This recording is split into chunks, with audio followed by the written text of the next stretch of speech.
Hello students, आज हम लोग जेई एडवांस 2017 में पूछे गए इलेक्ट्रोस्टैटिक के क्वेश्चन को डिस्कस करते हैं। देखिए क्वेश्चन क्या है।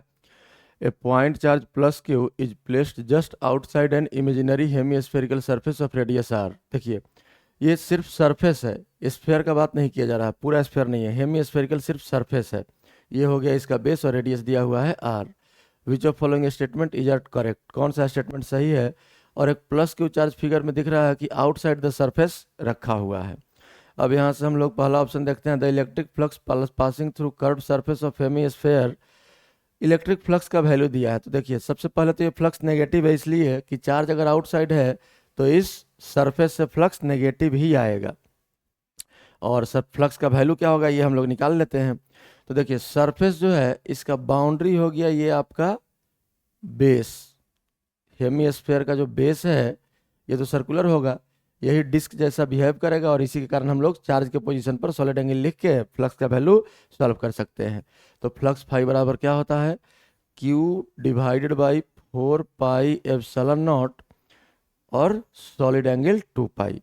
तो डिस्क के एक्सिस का जो पॉइंट है, जैसे ये अगर हम लोग डिस्क के ज्यूम कर ले यही बाउंड्री है, तो इसके एक्सिस का ये पॉइंट जहाँ चार्ज का पोजीशन है, सॉलिड एंगल का वैल्यू क्या होगा 2 पाई 1 माइनस कॉस अल्फा। यहाँ अल्फा क्या होता है, तो ये जो रेडियस, डिस्क का रेडियस या सर्कुलर बाउंड्री कह सकते हैं इसका रेडियस, तो ये तो हेमीस्फेयर है तो आर ही रहेगा।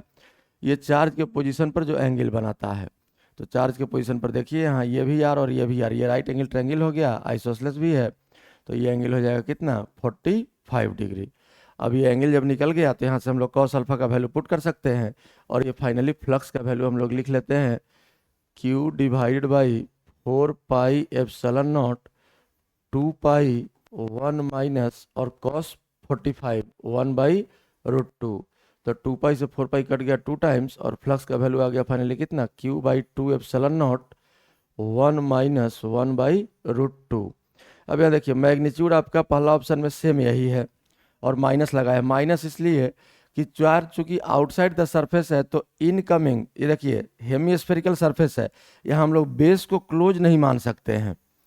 बेस अगर क्लोज रहता है तो ये क्लोज सरफेस हो गया और चार्ज आउटसाइड है, नेट फ्लक्स जीरो हो जाता। तो जो लाइंस इन कर रहा है इस हेमीस्फेरिकल सरफेस से उसके कारण फ्लक्स नेगेटिव होगा और जो लाइंस सर्किल सरफेस से बाहर जाता है उसके कारण फ्लक्स पॉजिटिव होता है। तो यहाँ से फ्लक्स हमारा क्या आ जाएगा वैल्यू, तो दिस इम्प्लाइज हम लोग लिख सकते हैं flux equal to minus Q by 2 epsilon not 1 minus 1 by root 2। जैसे देखिए यहाँ जो माइनस साइन जो आया है उसका लॉजिक यहाँ हम आपको समझा देते हैं थोड़ा सा। जैसे मान लीजिए यहाँ कोई भी सरफेस है लेकिन ये क्लोज सरफेस नहीं है, अगर चार्ज सपोज करिए कि ये आउटसाइड रखा हुआ है, अब इस सरफेस को अगर हम लोग क्लोज बना लें एक इमेजिनरी सरफेस लाके, तो चार्ज आउटसाइड है, नेट फ्लक्स क्या हो जाएगा, नेट फ्लक्स इक्वल टू 0। अब ध्यान से देखिए एक लाइन ऑफ फोर्स अगर हम ड्रॉ करें, एक और लाइन ऑफ फोर्स अगर ड्रॉ कर ले यहाँ, तो इस बेस से ये लाइन ऑफ फोर्स इन कर रहा है और इस सरफेस से ये लाइन ऑफ फोर्स बाहर जा रहा है।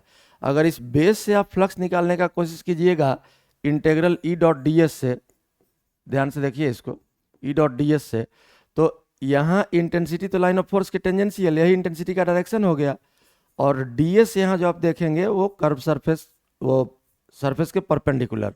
तो ये देखिए ये एंगल जो है ये क्या आ गया आपका 90 से बड़ा एंगल दिख रहा है, मतलब जो लाइंस इन कर रहा है कि सरफेस में उसके कारण फ्लक्स आपका आएगा नेगेटिव। अगर बाहर जाने वाले के कारण आप देखिएगा तो इंटेंसिटी तो लाइन ऑफ फोर्स के लॉन्ग टेंजेंशियल, ये इंटेंसिटी हो गया और यहाँ का सरफेस नॉर्मल। अब ये देखिए ये एंगल जो है आपका 90 से छोटा है, तो जो सरफेस से बाहर जा रहा है लाइंस उसके कारण आपका फ्लक्स आ जाएगा पॉजिटिव। तो ये इन करने वाले के कारण ही यहाँ हम लोग का फ्लक्स इस हेमीस्फेरिकल सरफेस से आएगा, इसलिए फ्लक्स को क्या लिखा गया है, नेगेटिव लिखा गया है। अब यहाँ देखिए अगला option, total flux through curve surface and flat surface, मतलब इस सरफेस से टोटल फ्लक्स, तो टोटल फ्लक्स का बात करेंगे अगर चार्ज इनक्लोज रहता तब Q बाई एप्सिलॉन नॉट होता, यहाँ चार्ज तो आउटसाइड द सरफेस है, तो दूसरा ऑप्शन गलत हो गया, पहला ऑप्शन आपका सही है।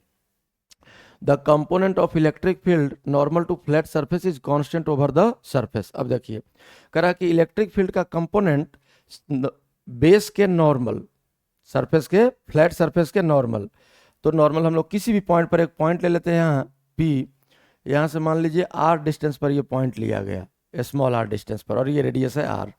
तो इस क्यू चार्ज के कारण जो इलेक्ट्रिक इंटेंसिटी आएगा वो तो रेडियल होगा, तो रेडियली आउटवर्ड ये आ गया आपका इंटेंसिटी, और ये इंटेंसिटी कितना होगा, तो पॉइंट चार्ज के कारण आप जानते हैं वैल्यू के क्यू बाई आर स्क्वायर।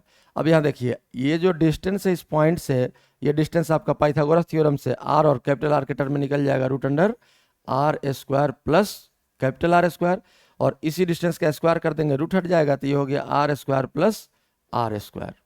अब ई का कंपोनेंट अगर सरफेस के नॉर्मल हमको देखना है, तो ये एंगल थीटा अगर है तो ई कॉस थीटा आ जाएगा इधर, ई कॉस थीटा, तो ये एंगल भी क्या होगा, ये एंगल भी थीटा ही रहेगा।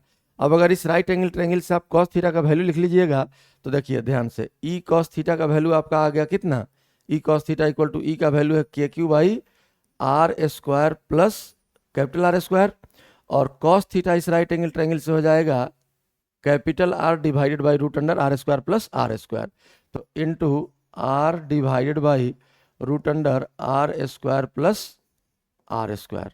अब ये E cos theta normal component जो है ये क्या आ गया, ध्यान से देखिए के Q R divided by R square plus R square whole power 3/2।